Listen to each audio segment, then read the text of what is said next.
আউযুবিল্লাহি মিনাশ শাইতানির রাজিম বিসমিল্লাহির রহমানির রহিম। সুপ্রিয় দেশবাসী, আসসালামু আলাইকুম ওয়া রাহমাতুল্লাহি ওয়া বারাকাতুহু।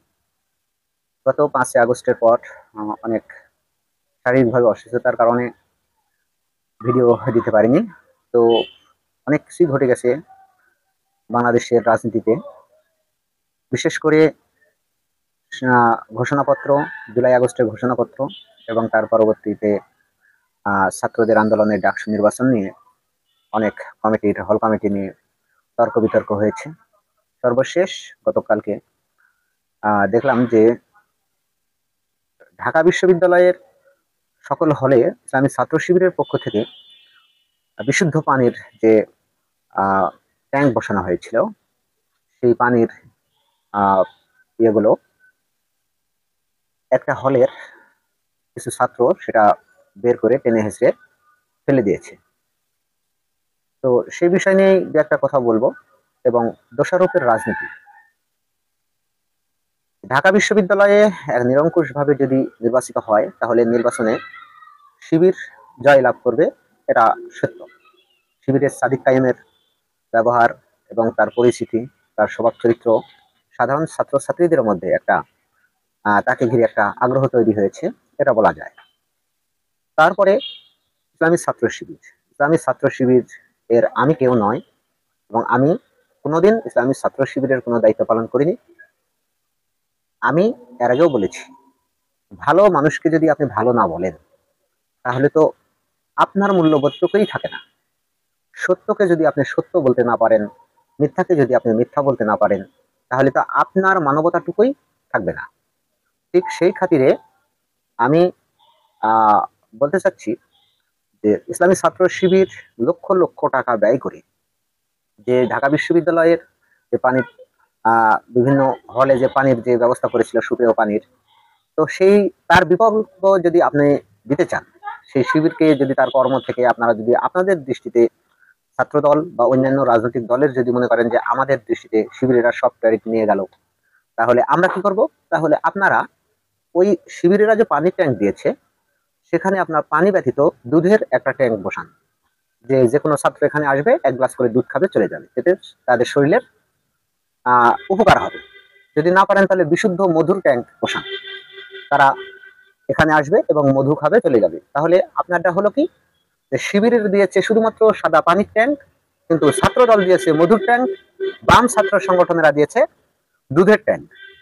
তাহলে সাধারণ ছাত্ররা দুধ পেল, পানি পেল এবং মধু পেল। এখন ছাত্ররা নির্বাচিত করবে যে আমাদের স্বাস্থ্যের জন্য দুধ বেশি প্রয়োজন না পানি বেশি প্রয়োজন না মধু বেশি প্রয়োজন, তাহলে তার জনপ্রিয়তা সাধারণ ছাত্রের মধ্যে তেমন ভাবেই বেড়ে যাবে। কিন্তু সেই সংস্কৃতি কি বাংলাদেশে আছে? নাই। এই বাংলাদেশ হচ্ছে অপসংস্কৃতিতে ব্যস্ত। একজন ওই যে বলছিল যে লাস্টে না জানলে উঠান বাঁকা।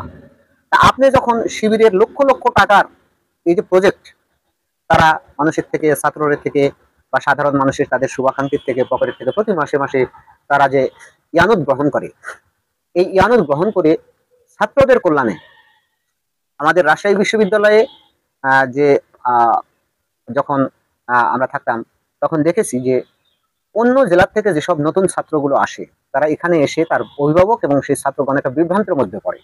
তখন তারা বড় ভাইদের খুঁজে এবং একটি রাত থাকার জন্য, একটি শ্বাস খাওয়ার জন্য, নিজের হলটা চেনার জন্য, আমার পরীক্ষা কোন হলে পড়েছে, বিশাল এরিয়া, তো কোন হলে কখন কোনখানে আমাদের সিট পড়েছে, আমাদের রোল নম্বরের যে তালিকা, এসব খোঁজার যে সহযোগিতাগুলো প্রয়োজন হয় তার, এই সব কিছু মেনটেন করে কিন্তু শিবিরা। কোনো ছাত্র যখন দূর দূরান্ত থেকে আসে তাদেরকে খাওয়া দাওয়া থাকার ব্যবস্থা কিন্তু এই শিবিরেরা করে। যার কারণে এই ছাত্ররা বিশ্ববিদ্যালয়ে ভর্তি হওয়ার পরে এখন সম্ভবতই যারা উপকার, সকলেই তো আর অকৃতজ্ঞ নয়, উপকারভোগী যারা ছাত্র থাকে তারা এমনিতেই শিবিরের সাথে এক হয়ে যায়। তো ঢাকা বিশ্ববিদ্যালয়ে যে কাণ্ডটা ছাত্র দল করেছে, ছাত্র দলকেই বলবো, যেহেতু যদিও যে ব্যক্তি পানির ট্যাঙ্কটা ফেলে দিয়েছে সেই ছাত্র দলের সাথে সম্পৃক্ত, ছাত্র লীগের সাথে সম্পৃক্ত সে, তবুও ছাত্র দলেরা তাদের দল বলে যে দাবি করছে বা তার সংগঠন বলে দাবি করছে, এবং সে নিজেও দাবি করেছে যে আমি ছাত্র দলের। তো আপনারা শিবিরের পানির ট্যাঙ্কের বিরুদ্ধে আপনারা মধুর ট্যাঙ্ক, দুধের ট্যাঙ্ক দিতে পারতেন, কিন্তু সেটা না করে তাদের যে লক্ষ লক্ষ টাকা, এই যে দান সাদকা করে নিয়ে আসা টাকাগুলো ছাত্রদের কল্যাণে যে মানুষগুলো দান করে, এটা কিন্তু শিবিরের টাকা নয়, এখানে আমাদের মতো আপনার মতো সাধারণ মানুষের টাকা। শিবিরেরা বলে যে আমরা ছাত্র কল্যাণে ব্যবহার করি, যার কারণেই তাদেরকে দেওয়া হয়, আর সেই টাকাগুলোই দ্বারা কিন্তু এই জিনিসগুলো হয়। তো সেই সাধারণ মানুষের টাকাগুলো এভাবে জলে নষ্ট করে ফেলে দিয়ে আনন্দ উল্লাস করা, এটা কি আসলেও সভ্য জাতি? এটা কি সভ্য কাজ হয়েছে? ছাত্র দলেরা শিবিরেরা তো হল কমিটি দেয়নি। আপনি যদি একটা টিউবওয়েল রাস্তায় পুঁতেন, আপনি যদি একটা গাছ রাস্তা লাগান, এটা সবটাই জারিয়া, সে সেখান থেকে উপকারভোগী। আমরা একটা মসজিদে ফ্যান কিনে দেবো, সকল লোক সেখানে আওয়ামী লীগ বিএনপি সবাই নামাজ পড়বে। আমি একটা টিউবওয়েল পুঁতে দিব। সেই রকম জনকল্যাণমূলক যেসব কাজ সেসব শিবির জামাতেরা করে থাকে। তো এটা কি আপনি ভালো বলবেন না?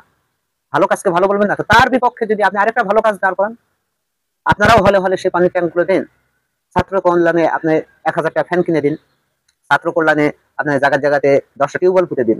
কিন্তু সেটা না করে আপনারা যারা করছে, নিজেরা তো করছেন না, বরং আবার যারা করছে তাদের বিরুদ্ধে আপনারা লেগে আছেন। তাহলে কি আপনাদের জনপ্রিয়তা বাড়বে? এই যে পানির ট্যাঙ্কটা ফেলে দিলেন, এতে কি আপনাদের সারা দেশে যে ভাবমূর্তিটা দেখেছি সেটা কি আপনাদের কি কল্যাণ হয়েছে না অকল্যাণ হয়েছে? ছাত্র দলকে বলবো, ছাত্র দল একটা বন্ধুপ্রীতিম ছাত্র সংগঠনের সাথে সকল ছাত্র সংগঠনের সুসম্পর্ক রাখবেন। শিবিরেরা আপনাদেরকে যেভাবে সম্মান করে এবং শিবিরেরা এবং জামাতেরা জিয়াউর রহমানকে যে সম্মান করে, আমার মনে হয় বিএনপির লোকও সেই সম্মানটা করে না। খালেদা জিয়া এবং বিশেষ করে শহীদ জিয়াকে জামাত এবং শিবির যেভাবে সম্মানের সাথে কথা বলে, আমার মনে হয় যে কোনো ছাত্র দলেও বা বিএনপিরও কোনো নেতা সেই সম্মান দিয়ে কথা বলে না। এটাই বাস্তব। এবং তারা যে বারবার ক্ষমতায় এসেছে, বিএনপি জামাতের সহযোগিতা ছাড়া কিন্তু একবারও আসতে সক্ষম হয়নি। সুতরাং বন্ধুকে যদি আপনি না চিনতে পারেন এবং বাম ঘরানার এই বামগুলোই কিন্তু হাসিনাকে দেশ ছেড়ে বামের সাথে জোট করার কারণে, ইসলামী দল হাসিনার সাথে না থাকার কারণেই কিন্তু হাসিনাকে এই দেশ থেকে পলায়ন করতে হয়েছে। সুতরাং বিএনপিরা এখন বা ছাত্র দলেরা এখন দেখছি যে বাম ঘরানার সাথে খুব আত্মীয়, যদিও মির্জা আব্বাস, মির্জা ফখরুল সাহেব অনেক আগ থেকেই তারা বাম ঘরানার রাজনীতি করেন এবং এদেরকেই বিএনপি মাথায় তুলে রেখেছেন, যা বিএনপির জন্য আজও বিএনপি বাংলাদেশের সক্ষমভাবে দাঁড়াতে মানে পারেনি। এবং বিএনপির কোনো ব্যাংক নেই, বিমা নেই, বিএনপির রাজনীতি কোনো সতীর্থ নেই। কালকে আমি দেখলাম যে এক ছাত্র দল বলছে যে আমি 5 তারিখের পর থেকে ছাত্র দল করি, ওই একই হাল। বিএনপি করা লোক দেশে খুবই কম, এরা ভাষা সব অন্য দল থেকে আসা সুবিধাভোগী যারা, তারাই শুধুমাত্র বিএনপি করে। দেখছে যে সামনে বিএনপি ক্ষমতা যেতে পারে, যার কারণে বিএনপি এত ভিড়। আর এই যে সাংবাদিক হত্যা, এই পাথর নিক্ষেপ, গতকাল দেখলাম যে যারা 2 জন সাংবাদিককে মেরেছে, এই সাংবাদিক হত্যার সাথেও এই ছাত্র দল জড়িত। এই দুর্নামগুলো তারেক রহমান যদি এদেশ থেকে 5 তারিখের মাস্টার মাইন্ড হতে পারেন লন্ডন থেকে, তাহলে এই যে ছাত্র দল যে কাজগুলো করছে, দেশে খুন খারাপি চাঁদাবাজি করছে, এর জন্য কি তারেক রহমানের দায়ী স্বীকার করতে হবে না? অবশ্যই তারেক রহমানকেই দায়ী করতে হবে, কেননা বিএনপির মালিক কিন্তু তারেক রহমান। তাহলে তারেক বিএনপির নাম দিয়ে যারা সাংবাদিককে হত্যা করলো, যারা পানির ট্যাঙ্ক ফেলে দিল, যারা পাথর মেরে নিক্ষেপ করলো, হত্যা করলো, তাদের দায়িত্ব কি তারেক রহমানের ঘাড়ে যাবে না? অবশ্যই নিতে হবে তারেক রহমানকে। এবং এর জবাব আপনারা এই ভোটের দিনেই পাবেন।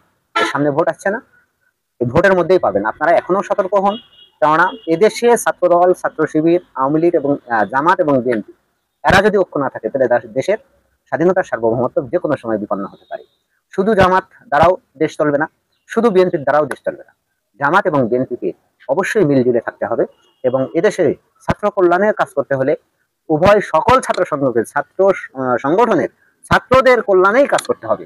ছাত্রদের একজন পানির ট্যাঙ্ক দিল আপনি ভেঙে ফেললেন, আরেকজন টিউবওয়েল দিল আপনি ফেলে দিলেন, একজন ফ্যান দিল আপনি ছিঁড়ে ফেলে দিলেন, তাহলে ছাত্ররা আপনাদের থুতু ফেলবে, থুতু।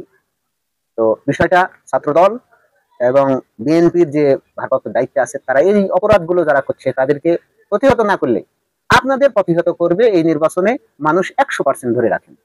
ধন্যবাদ সবাইকে। আসসালামু আলাইকুম ওয়া রাহমাতুল্লাহি ওয়া বারাকাতুহু।